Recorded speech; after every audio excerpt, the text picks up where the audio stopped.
If you want to know how to make Chrome full screen on your computer, you're in the right place.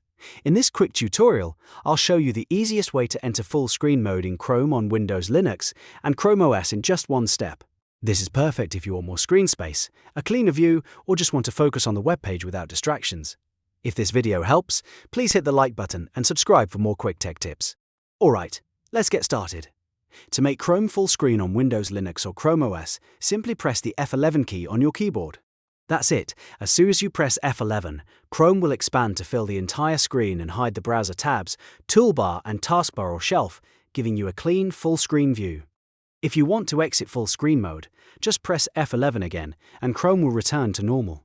If F11 doesn't work right away on your laptop, you may need to hold the Fn key at the same time, since some keyboards use the function keys for hardware controls like volume or brightness. So in that case, try Fn plus F11.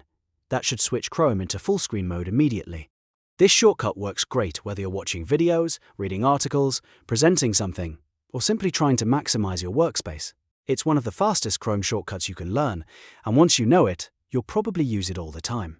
So remember, for Windows, Linux, and ChromeOS, full screen in Chrome is just F11. If this short guide helped you, don't forget to like, subscribe, and turn on notifications for more simple tutorials like this one. Thanks for watching, and I'll see you in the next video.